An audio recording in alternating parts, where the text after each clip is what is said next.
So Shaun asked me if we should start with an intro, and I said, uh, no foreplay, we just go at it. And I think that activated Shaun. It reminded him of college. Yeah, well, then I was distracted because the parrots were squawking in the background, and I thought that we had agreed that you were going to do this from inside the house, not in the garage. And then we got I into a said, little bit of an I did argument. say I said that one episode, and Shaun thought I meant the entire podcast. So, this is episode 3, and we're already having lots of ruptures, Shaun and Conflict. I. Yeah, but we're going to repair. But the reason I brought it up is because from a listener's perspective, it's just a nicer experience when you're indoors. Yes, I have to up my production game because on my other podcast, I mean, they could barely even hear me because there's so much happening. Yeah, I did get some feedback that to ask you not to slurp your coffee, but I think it was from your Are you your fucking with me? You're fucking No, with me. Are you no, serious? no, no, no. I never had coffee in our podcast. This is only episode No, 3. I think it was a listener from your other podcast that is used to you, or maybe it's a Yeah. Instagram thing. Isn't ASMR very in right now? So like, isn't like the slurping and the eating and all these like sounds in your ears? Like, aren't people into that? I think ASMR is people are into it if they sign up for it, but the people who are listening to your podcast aren't signing up for ASMR.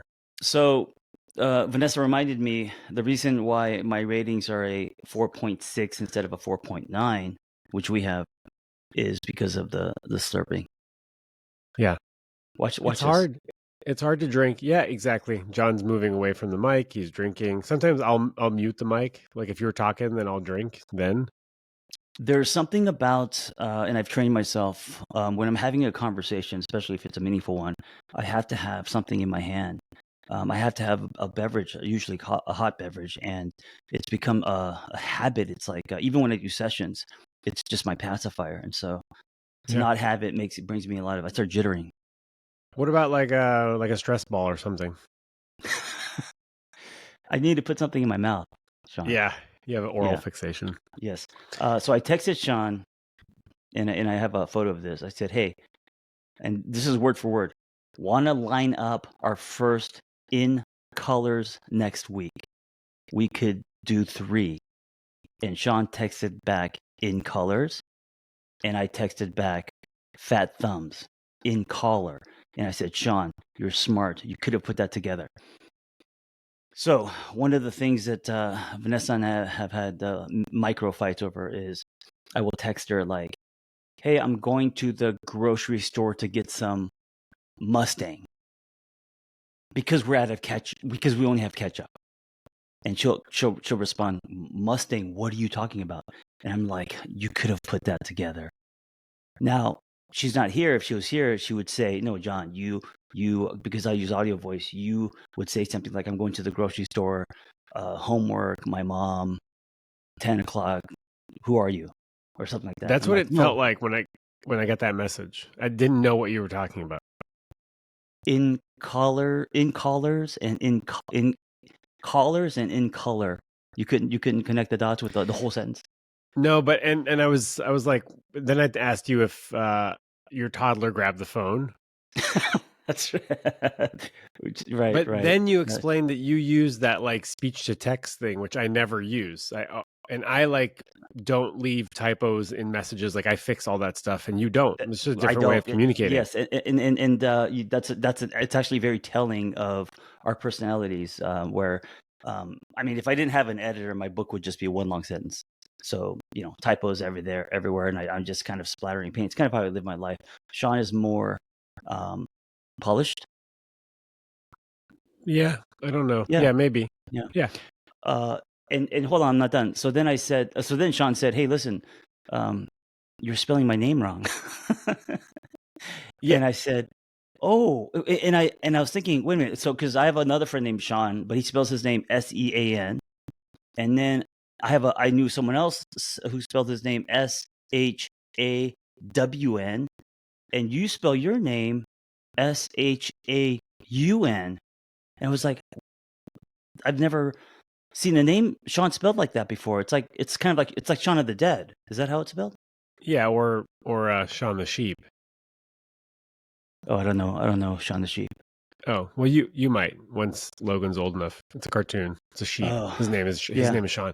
Yeah, so I've received multiple messages from you on all these sorts of different platforms where it's all either SEAN, SHAWN, or SHAUN. And I'm like, what Oh, the hell's wrong with John? Like, why can't he get my right. name right? And now I'm seeing that it's the voice to text. It just picks whatever Yes. Shaun it wants, No, and then no. you Well, just send it. I want to confess. All the other stuff is voice to text, but I have been spelling your name wrong accidentally. Okay. That's a John Kim thing. That I don't want to blame Siri on that. But I feel like, oh shit, he's been realizing this, and now he's letting me have it. And I thought to myself, actually, this is a big deal, John. It's someone's name, and I have a story where I had a roommate who she purposely spelled my name Jon instead of John just to fuck with me, and she never listened to me. She only spelt it Jon for since I've known her. Yeah. And I was like, that always kind of irritated me. I said, okay, it's not really funny anymore. And so, Shaun, I'm setting us up. Hold on. We can do better. We, I'm gonna I'm gonna spell Shaun's. God, You know, we I'm could do gonna better. spell We could your do better name. on our timing, I think. Yes, for sure. But I'm going to spell your name correctly, and I can't promise that my text will come out perfectly because I'm doing this, on the phone. This is I'm That's doing it fine. in the car, right? No, Talking in that's the fine. car. I just didn't know. I didn't know, but now I know, so it Yeah. doesn't matter as much anymore.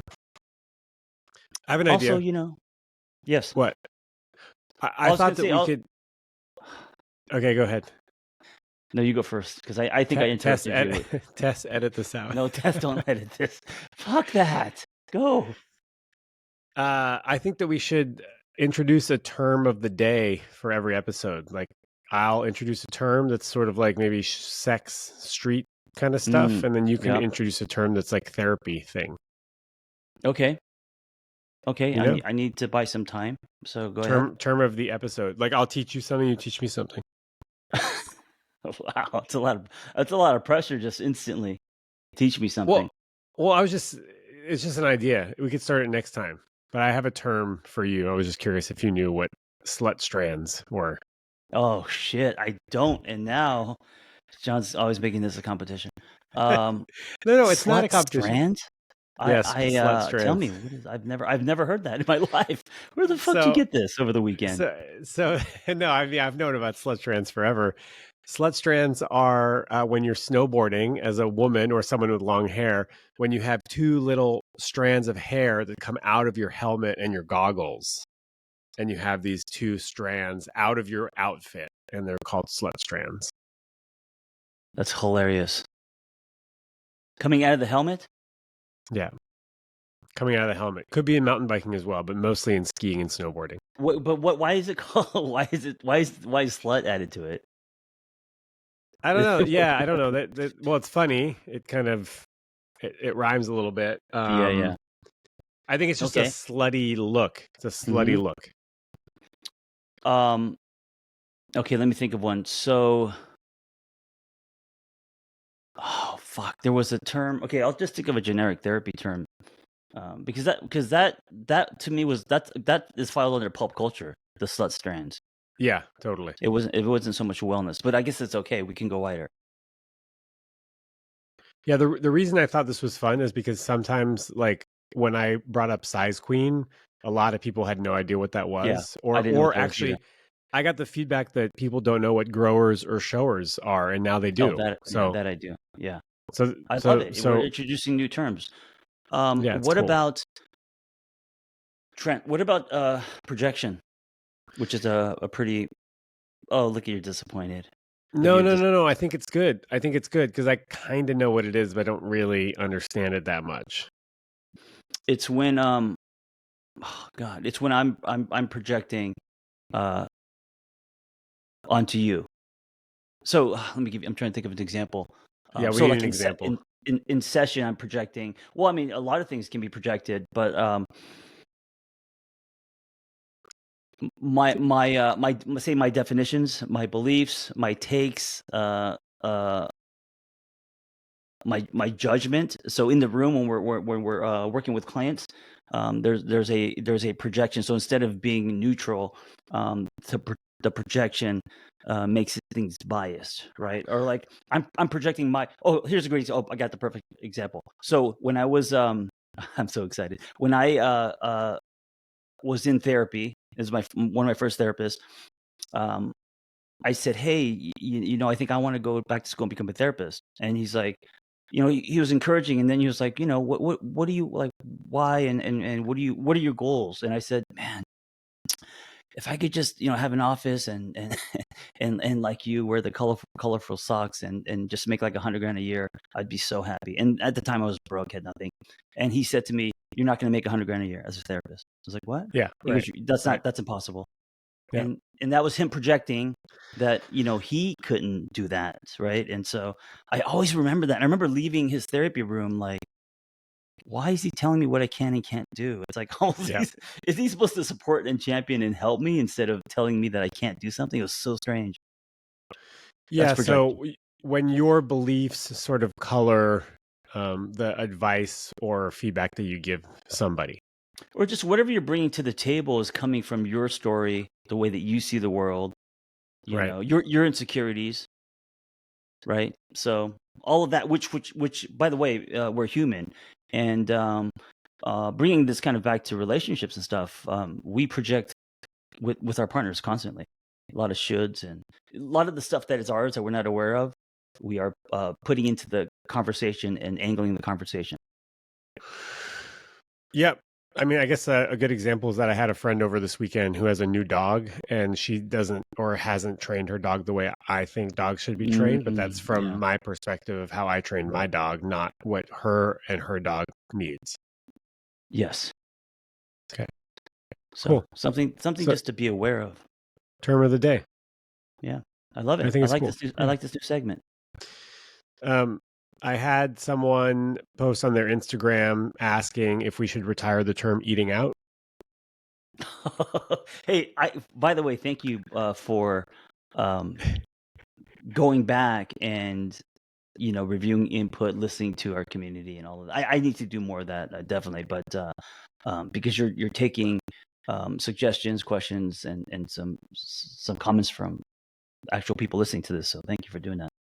Well, you're welcome. And I'm actually happy to take that role on. It's just that I'm happy to do it. It'll just be a little bit more one-sided because we're not getting your audience's feedback, but I'm happy to do it if it's not something that you have space for. None of my community has listened to the episode yet, any of them. They're all my listeners. They're all your people. They like you though, but they like you. You're growing on them. So the verdict is 50-50. Should we retire eating out 50-50? I thought it would be a lot. Well, and most of your followers are women, correct? Well, this was a friend who actually did the poll for me. So it's her followers. So it's a little bit further removed. I'm surprised. I thought it would be like 90-10. 90 people against it. Then she asked, what should we replace it with? And I have some new options. Oh, this is now getting interesting. Yeah. So watering the rose. Oh, God. That is. Can you imagine saying that? Hey, after dinner, do you mind if I water your rose? I'd love to water your rose. Okay. I mean, it's okay. It's creative. It's visual. I like that it's visual, but I just can't. It's not practical. Who's going to say that? What about diving for pearls? Oh my gosh. Are you kidding me? I mean, these tonight, are just tonight after dinner, I want to dive for pearls. Yeah. Does that I like it. Sound sexy? All right. It does, actually. Fine dining experience. Yeah, it doesn't roll off the tongue. Come on. And then the last one is... Hey, when we put the kids down, can we have a fine dining experience? Yeah. Okay. Or oral gratitude was the last one that I thought was interesting. I don't like any of those. We can just go back to going down on. Going down is kind of the general. People, that's a neutral term. It's neutral. I want you to go down on me. I think the eat me out is just a little graphic. It is. But here's the thing. Here's where it could work. If you're kind of kinky and the whole point is that you want the language to be kind of graphic. What is the like dirty talk and that kind of stuff? Then it works, right? Then you're not going to say, "Can you water my rose?" Yeah. Yeah, watering the rose is like it's more of an elegant kind of experience. Yeah. Sophisticated. It's too fancy. It's It's too fancy sophisticated for me. Yeah. Okay. Well, we have a bunch of reviews on Apple, and they're all kind of great. And people love the unscripted nature, and they feel like they're kind of like in the boys' club or something. We get to overhear men talking about their emotions. I love it, and I also love that 3 episodes in, we have a lot of reviews, which is most people don't review. People will spend the time and maybe hit a few stars, but they're Yeah. not going to write a review. So just the fact that people are reviewing that's amazing. Well, here's a little call to action. If you're listening on Apple Podcasts or Spotify and you want to leave a review, I'd appreciate it. It means the world. I read them, and then I read them to John. Yes, It's like a bedtime story. yes. And it takes a minute. You got to find the button. You got to click on write a review, and then you have to think about how this podcast makes you feel. But it means the world to us, and we really want to like make this a great podcast and a great experience. Hey, but here's the thing: you're not just voting. We are. Your vote matters. So just the fact that Shaun reads your reviews and then brings it to the table means that your suggestion may be implemented. Yeah, I might even start reading some of the reviews and using the people's names, like Jenny742 said, and then we'll read it. Yeah. Hey, you want to get to questions? Well, no, I have a few more talking points first. Go ahead. You probably get this a lot. This is sort of a weird thing to bring up, but people read. I've heard that people read your name as the angry, the rapist. Yeah, I get that all the time. You must get that all the time. Yeah, I've gotten that for years, and you know, I think when you look at it real quick, I get that, and I guess I don't know. I don't think it's funny, but yeah, I get that constantly. Yeah, is it annoying? How do you feel about it? I'm just neutral. It just rolls off my. I mean, I even started getting it early on from my friends, and then it came, and then other people. Hey, know, the angry, the rapist. Yeah. When I was doing erotic massage, my email was ShaunDraper@gmail.com because it was like a play on Don Draper. And then my friend was like, "Oh, you're inviting women to come have massages at your house, and your email address is ShaunDraper@gmail.com." Everyone's gonna scan. Everyone's gonna. This is a natural thing that people look for the negative in life. They can't help it. It's not. It's not conscious. No, it's default. Speaking of things rolling off your back, do you? We didn't really check in, but I had a situation where I posted on Instagram a photo or a video of me doing the split jerk, I think. Oh, nice. Did you see that? I didn't see that. Was it on your main feed or stories? Yeah, no, it was on my stories. And can I point something out? Yeah. So the way that we both post is also very different. You are very curated, and so the stories are a lot of behind the scenes that I don't see, because I mean, stories sometimes show up, sometimes don't. You got to hit the thing. But I do see everything on your main feed because that comes on my feed. So me, on the other hand, there is no main feed or stories. It's all just one thing. Yeah, you're documenting your life. Are you not? Oh, I guess not you're really. more. No, yeah. No. Well, you are on your stories, because if you're split jerking on your stories, then you're documenting your life. But it doesn't make the main feed for you. Well, I split jerked and I posted it. Sort of, you're inspiring me to post more working out stuff, because you said you didn't even know I worked out or worked on cars or any of that stuff. So I'm trying to do a little bit of that. Yeah. But then I got this feedback from this woman who she goes, "Drop your knee lower," or something. She's coaching you. She's coaching me. And I replied with an emoji, which was just the emoji with the blank face. Actually, the first thing I replied to her was "mind your own business," but then I unsent it, and then I sent just the emoji. And then she replied, "No need to be rude. I'm just trying to help you. I'm a coach with over 12 years of experience." Yeah. And then I made that as an opportunity to like talk about this in my stories, that like it's inappropriate to give people unsolicited advice about their personal life, even if you're a professional in the industry, right? Because my belief is that like, look, if you're a coach, your job is not to coach everybody out there, it's to coach your Sure. clients, and it's inappropriate to give coaching advice to someone who never asked for it and you don't know them, right? Maybe I have an injury where my knee doesn't go lower, right? Right. Right. And it triggered me. It absolutely triggered me. Like, Yeah. I hate Yeah. getting unsolicited advice. And so you said, "Oh, it just rolls off my back." So how do you deal with unsolicited advice as someone on Instagram? I get it constantly. I get it constantly, and it's not just split tricking. It's like, hey, you should do your hair this way. Hey, um, parenting advice, and you know what it is, Sean. So the way that I look at it is, oh, they feel so comfortable with me, or they've been following me for so long. Their relationship with me is like I'm a friend, and so they're telling me what to do, kind of as a friend. Um, I don't know who they are, and so for me, it kind of feels like, oh, they're being very kind of intrusive. But when I Mhm. look at it through their eyes, and so I think I've set the tone for that. So I don't know about your feed, but because I am very transparent and I'm documenting my story, I'm allowing people in on my journey, and so I think over time they feel so comfortable they're going to say, your knee, you should put your knee, you should do this, you should do that. Hey, I have this for you. What do you think of that? And so I don't take that personally at all. You just ignore it? I don't even think it gets to my. I don't even read them. And here's the other thing. I think you engage more with your audience as far as like comments, and then I just I'm a conceiver. I just pump Yeah. shit out constantly, and I used to, but I also don't have a lot of time for that. And then I also get activated, like you're saying, you know. Yeah, I got really activated. I mean, I think I want people to disagree with my advice, right? But I don't Yeah, want them to comment negatively about my personal yeah, life. yeah, yeah. Because then that's I personal, want right? people to say, "Yay, you're great. That's awesome. So glad to see you working out," like all that stuff, but not like, "Oh, you should Here's what do you got to do this. better. Yeah, You should do this. You should do that." It's like, yeah, "Whoa, I didn't sign up for this.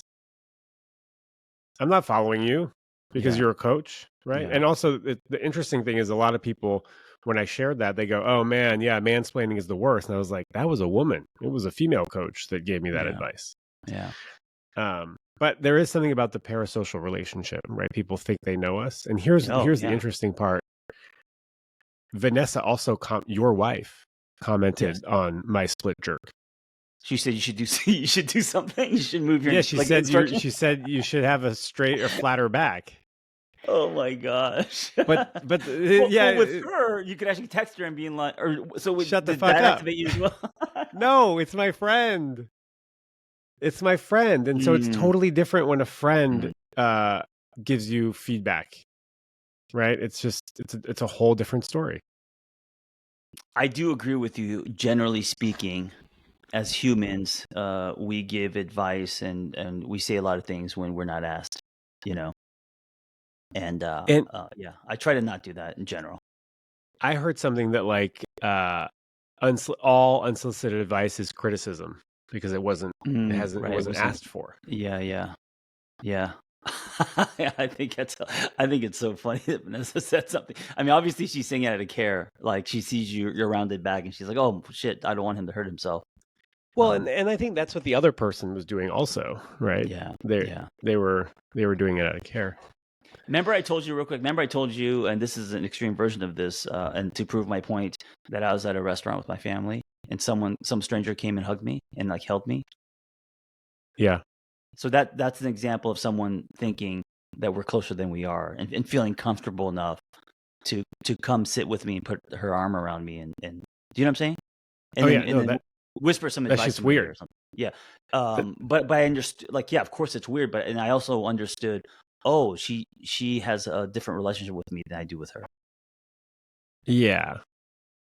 Yeah, I also think that people are giving unsolicited advice to everybody. Like these people that Yeah, do yeah, it, of course, they of do it course. to their friends, to neighbors, to strangers, to that. That's just like, and they think they're helping. The Well, thing that was weird was, it's amplified on the internet though. I mean, that's everywhere. It's not just on yeah, your feed. Yeah, yeah. It's cultural. Yeah. I mean, I'm trying to let it just sort of roll off my back, but I'm also a sensitive little bean, you know? Yes, you are. As I'm learning more about you. Okay, I think that's all I got in terms of talking points here. Good. I think many can relate to what we're talking about. Did you want to check in? Like, how are you doing? Anything challenging for you this week? I remember you asked me this once. I told you what was going on, and you said, "I want feeling statements." Yeah. Yeah. I think that was episode 1. That was 2 weeks ago. Yeah. So I want to do this right. I want to do this right. So you said, "How are you doing?"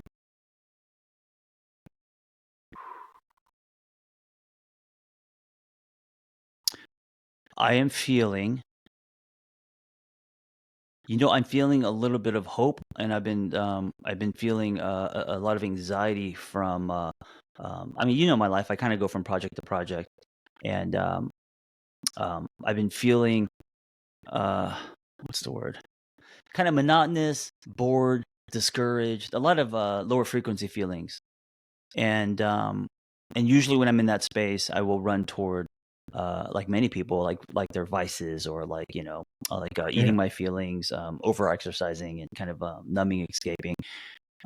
So I actually I'm looking for a therapist to get back into therapy. That's Oh, one thing wow. I'm doing.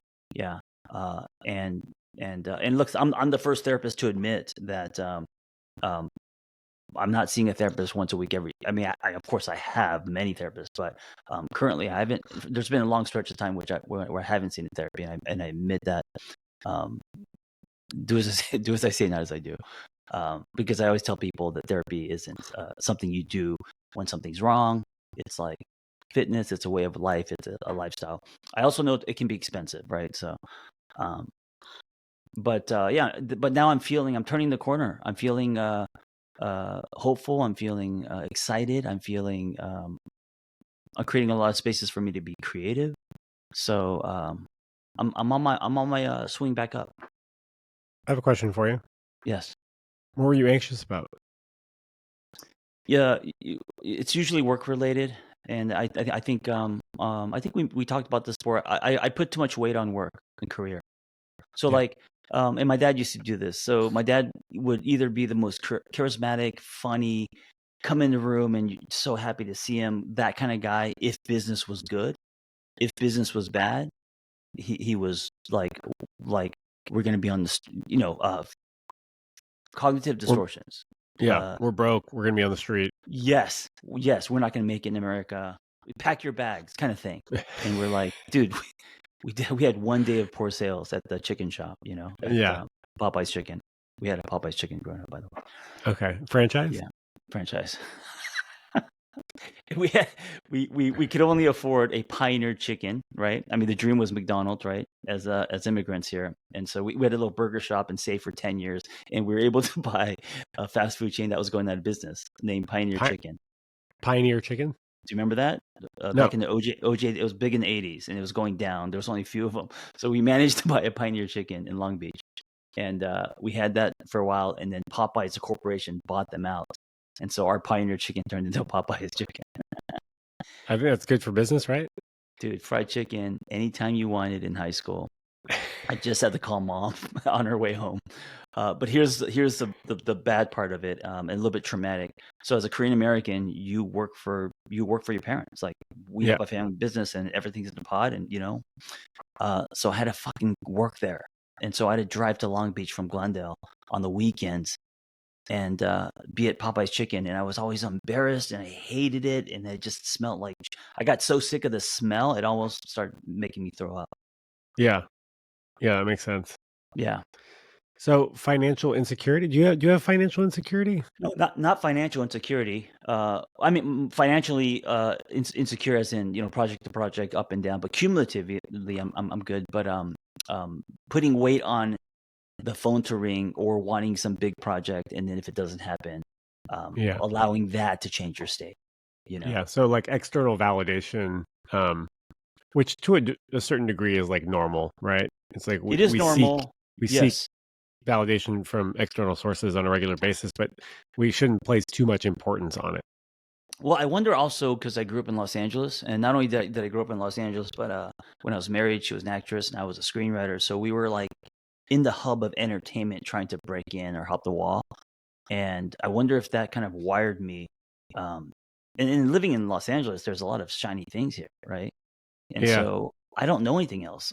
Yeah, I wonder if like I grew up on a farm, it'd be very different. But I mean, I've been here since I was 3, so I just have a long runway of chasing shiny things, and that's one of Yeah. the reasons why I was a miserable father. Okay. Cool. Yeah, Well, thanks for sharing that with me. you're welcome. I might I'm doing okay now. I might move. Yeah, I'm happy to hear that. I'm also doing okay. I might move to LA. Oh So shit, yeah. That would be amazing. What? Because you were thinking Canada. it'd be part-time. It would be part-time LA, part-time Montreal.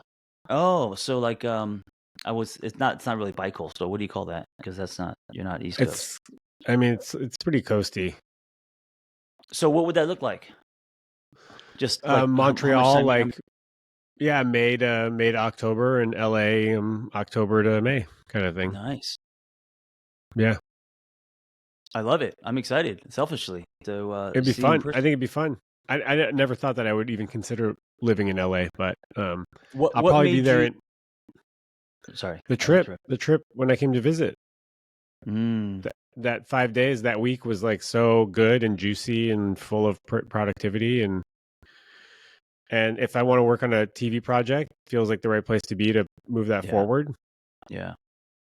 Now, do you know where you Uh, want to live or land in Probably on LA? the east side. Okay. Yeah, Highland Park.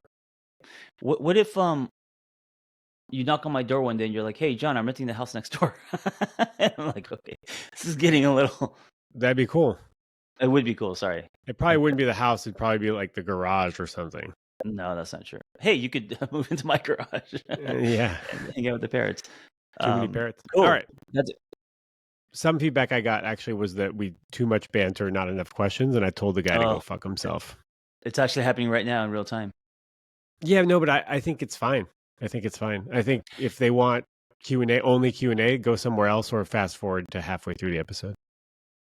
Yes, and I also want to say part of this for me is just chatting with you, and people can be a fly on the wall. It's not just about performance or tap dancing I don't want to feel like work because that's not sustainable. I don't enjoy it. I've been looking forward to this conversation all week. Yeah, just shooting the shit. I mean, I think that's and listen, some of my favorite podcasts are just 2 people shooting the shit with good banter, and then they do comedy and then they do whatever. We answer questions, and that's going to happen no matter what. But a little of this has to be for us. It's like Smartless, Yes. right? Like the intro where they just bag on each other for 15 minutes. Yes. Although we're It not works for really, them because there's 3 of them.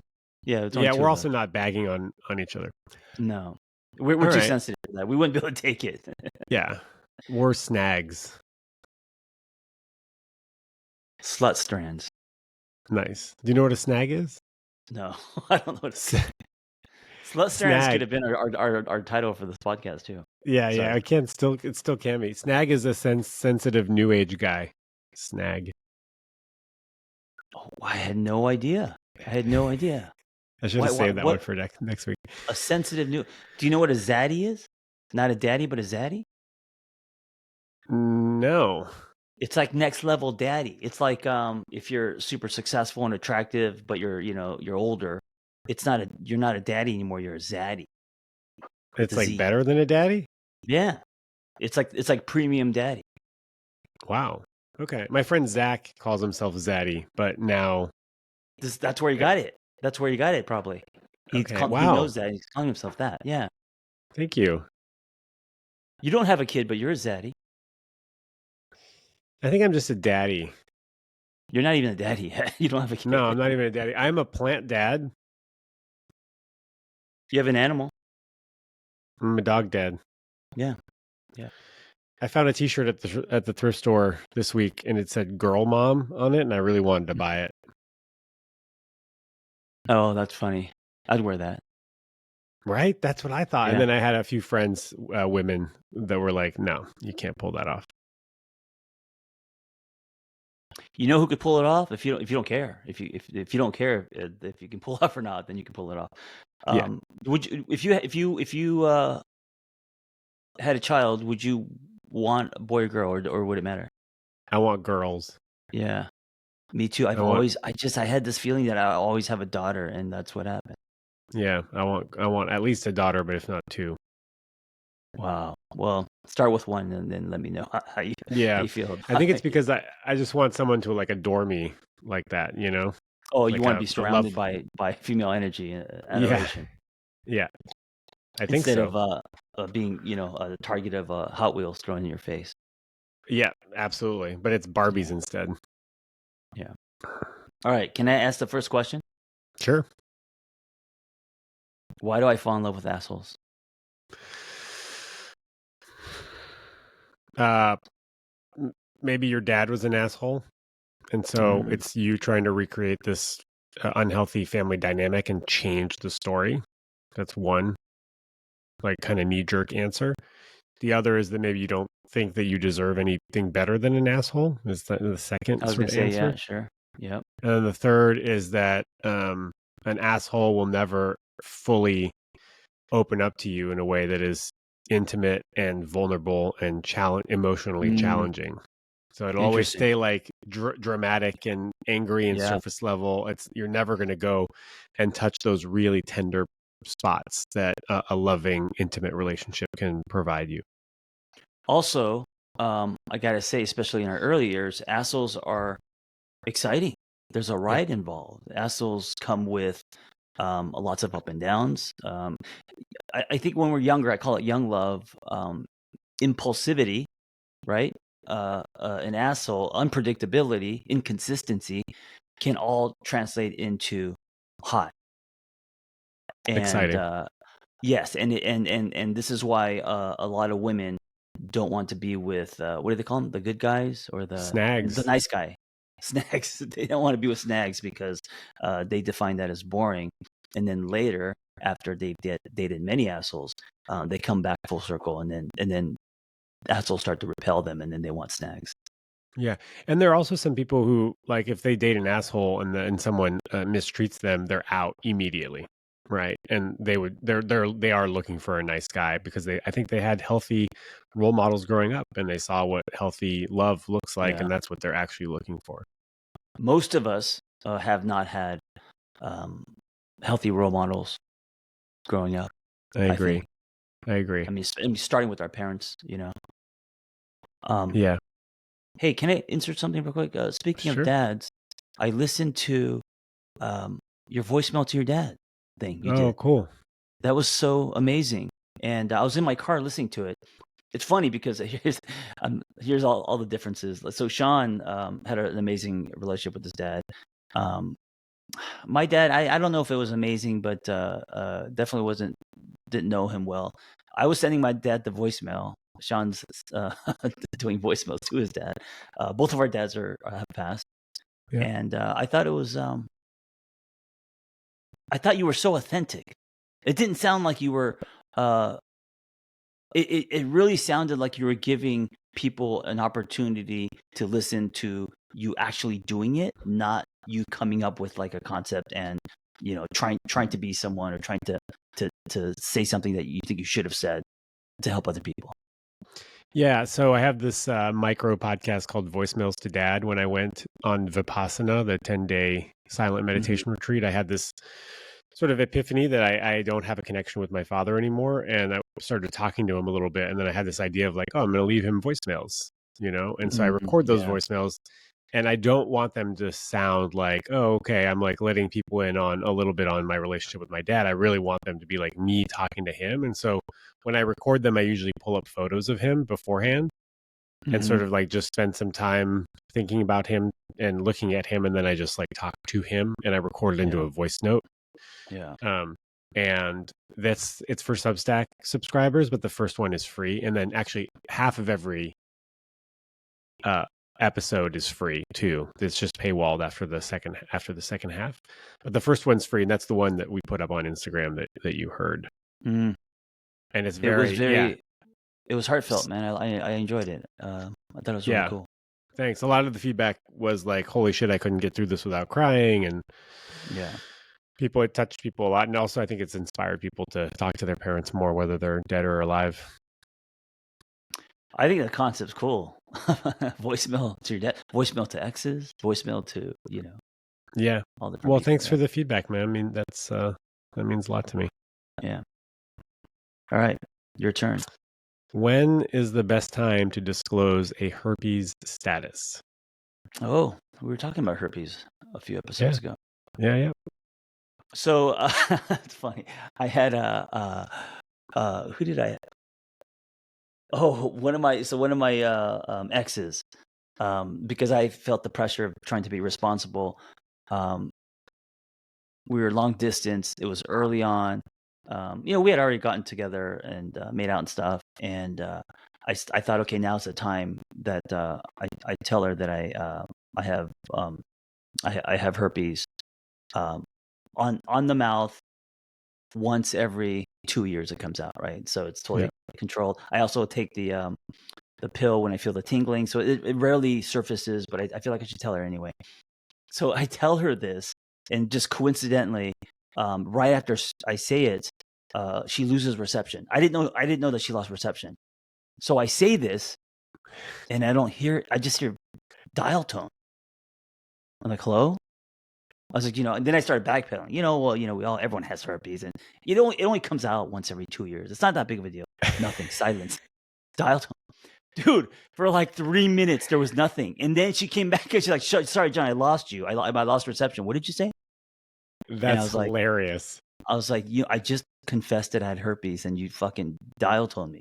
And she was on the floor laughing. And then, of course, she's like, dude, I don't care. I have it too. It's not, what do you care? Like, it was like nothing. Yeah. But I think for me, it's almost like I feel like you have a responsibility, maybe after, I don't know. I mean, not the kissing and stuff, but once you start getting physical, once you start having sex, I feel like you have a responsibility to disclose, whatever you think is, whatever you want the other person to disclose as well, then you should as well. Before having sex. Okay, so I do think technically it should be before, but then I was thinking like, sometimes, you go on a date and you kiss, and do you then like stop the train and be like, hey, we should talk about some things? Yes. Like, or do you, yeah, Yep. I guess that's a responsible thing to do. No, 100%. You absolutely do it before having sex. And I even think this is, I don't know if it's a hot take, but if you have oral herpes, you should tell people before you kiss them. And some people think that's crazy, but I think it's the responsible thing. It allows them to figure out and to make an informed decision about whether they want to even take on that risk, even if the risk is minute. Like I would want to know if someone had oral herpes if because I have genital herpes. I don't want oral herpes too. I'd agree rather with have you. it on my genitals, by the way, because no way. Yeah. No, because the oral you could control, you could feel it. So mine never comes out. Same thing with the genitals. You can feel it coming out. Yeah, and then you can take the valciclovir or acyclovir. I don't want anything on my genitals, man. Oral is just like Okay, well, so I guess the public can't see it. That's the good part about the public can't see it. Yeah, but so for me, I got HPV when I was like 16 or something from like the first person I had warts. Yeah, from like the first person I had sex with, and so I had to get really like used to talking about STDs or STIs. Now they call them sexually transmitted infections, not diseases. And I just had to get good at it.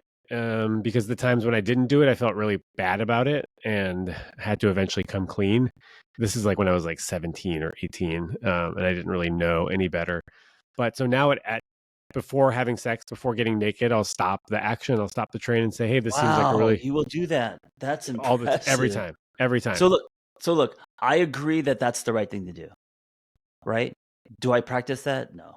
I'll be honest with you, I don't. I've never, in the middle of a heated makeout session, I've stopped and said, hey, here. Well, I don't actually, I don't, it would only be that, but I don't, I wouldn't disclose my history, my sexual history or anything.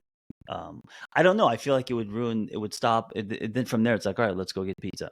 No. So here's the thing. People say, oh, it's going to ruin the moment or the mood. And my response to that is, if the mood is so fickle that having a conversation about sexual health ruins it, then maybe it wasn't the right time to have sex. Well, what if the sex is more of like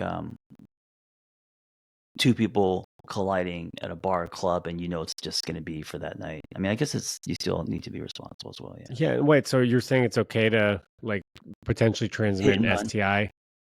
No, I was If it's thinking just about conversations that need to be had if you're going to invest in someone and see them often. it doesn't matter. The I think chance it's either one time or long time you have it. So, anyways, this is what the conversation looks like. You stop. You say, "Hey, this seems like a really good time to talk about sexual health. I'll go first." I was tested 2 months ago. The test came back negative. I have herpes or I have HPV. I haven't had any symptoms in X amount of months. I take valacyclovir or viral suppressant medication. I use condoms for penetration, not for oral sex. And I've had 2 partners since I was last tested, and they have also Wow. been tested. I had that conversation with those people. I have that conversation every single time. That's amazing. It's like the script that you have in your head that you're like pause, and then you have this. I mean, I think it's responsible, and I think I think it's noble. And I also think that I could also see if someone said that to me, I would actually find it. I would find them more trusting. I would respect them for being so responsible. So I can count on one hand the amount of times people have decided not to have sex with me after sharing that information. yeah. Tess, we'll include a link to the Substack article that I wrote that's free for everybody on how to talk about sexual health. Oh, perfect. I got oral herpes from a guy in high school. He had it bad down his chin, and we were sharing drinks. And No way. I didn't know what herpes were. It looked like he said he got it from a baseball scab. He was on the baseball team, and a ball hit his face, and it was literally looked like a goatee. So I didn't think it was like a disease. I didn't think it was anything. He probably didn't think so either. He thought I it don't was think like he knew either. I mean, we were like bad ninth acne. graders. Yeah, and we were sharing sodas. The whole fucking nutrition recess, always sharing sodas. And then and that's how I got it. I never got it from anything sexual. That's wild. Yeah. I feel like maybe you were making out with him, but you're just telling us that you shared a soda. It would be a better story if I was, but no, I was just sharing sodas. Yeah. Okay. Do you have another question? Yes. No, we go back and forth. I know I asked that one. Oh, that's right. Sorry. This happens all the time. This is the fourth time this has happened. So what happens after 50 is you lose your memory. Your short term's gone. I believe it. I swear, dude, it's like shocking. You're like, what did I have for lunch? And you can't remember. It's just you're like, your long term is still there, but the short term, it's. What's your name again? What are we Shaun. doing here? Shaun. This is actually kind of a sad question. It tugs on my heartstrings. Okay. Silent treatment given to me by my adult kid for 3 years. How do I deal? I mean, speaking of, parents and dads and all this, having a child, I'm imagining Logan as an adult, she's 25 or whatever, and she decides to not talk to me for 3 years. I took a year off of talking to my parents when I got sober because it was too complicated. In our family, we used to like kind of drink together and party and smoke weed together. Yeah. And so when I got sober at 25, I didn't know how to relate to them. And so I asked them for a year of no contact. And my dad was just like, fine, whatever, because he's like stoic. And I guess he just wanted to make it look like it wasn't affecting him. But then my mom, like every 3 months, would contact me, and she was like, "Are you done with your little no contact thing?" And I'm like, "I'm not done yet." And then eventually I was, and we like rebuilt our relationship. But I guess what I'm saying is that I let my parents know I was going to do that, and that it was for a finite amount of time, and that it was for me to grow. I think I would have a really hard time if my child wasn't talking to me and didn't tell me why. Like, we don't know. Here's the problem, and I've actually gotten this feedback from listeners, is that the questions that we have are too short. there's not enough detail. And so we're sort of like guessing at what the bigger question is, right? Like, why aren't they speaking to each other?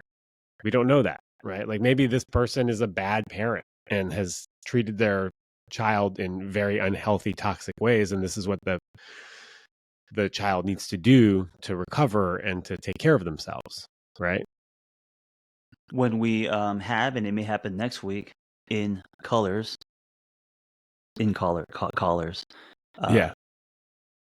we can actually expand on the questions, right? So for right now, you're right. On Instagram and on social, the questions we get, they're just like, one sentence, a They're sentence in and the a half. box. Yeah, They're in yeah. the And so, box. which is okay. And then, so we definitely try our best to, you know, all the scenarios. I think for me, uh, I like what Shaun said, where if you're telling why you're not, why you're going silent or why you need space, um, that's then the parent's not internalizing. Then the parent has an opportunity to be like, oh, I want to give you that space, and it doesn't have to be a bad thing, you know. I guess as a parent, like you sort of have to accept, or as anybody, right? As people, you sort of have to accept when people set a boundary. And you can't make anybody work on the relationship, right? Some relationships are just one sided, and Yeah. that's not really a relationship, right?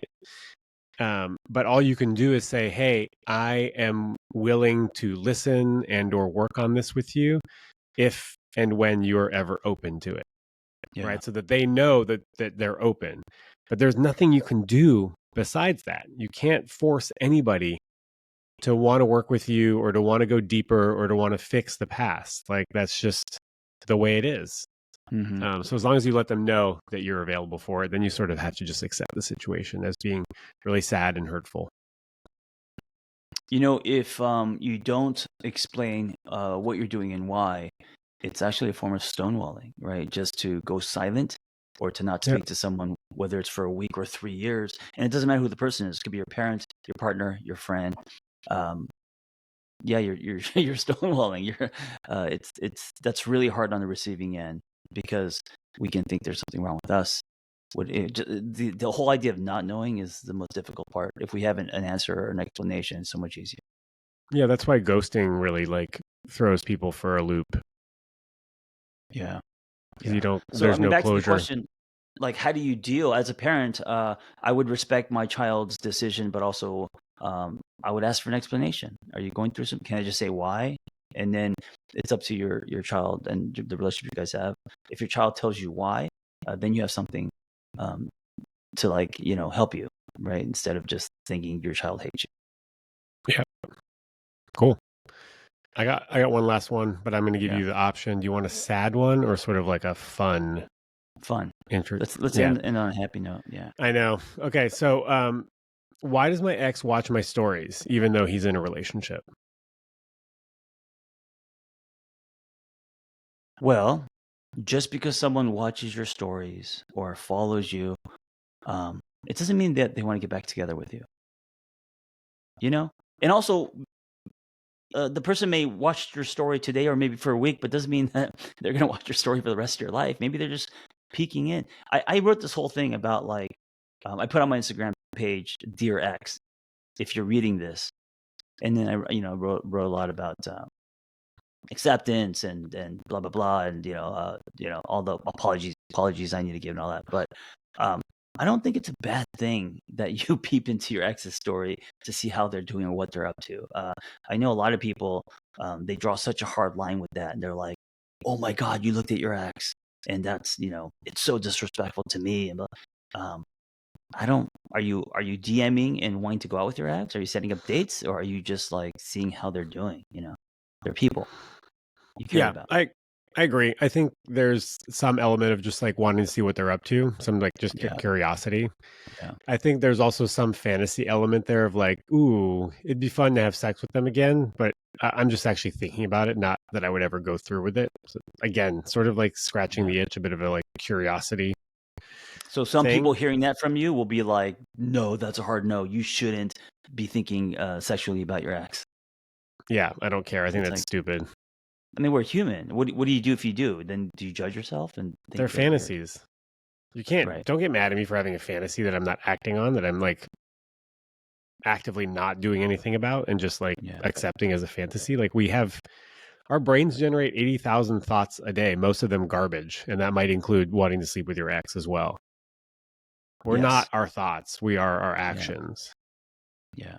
And there's a difference between a fantasy or replaying something over and over intentionally because what you're in is not good, or because it's a form of kind of a escape and a longing for something in the past. Yeah, sure. I'll say what everybody else says when I answer this question is that he's just pooping. He's pooping and he's going through stories, and you're one of them. The person on the phone is just taking a shit. Yes, taking a shit, Right, scrolling, and Yeah. sometimes you might even like leave. You might even leave your phone on the. You'll watch stories and then you put your phone down, and then it just cycles through stories, right?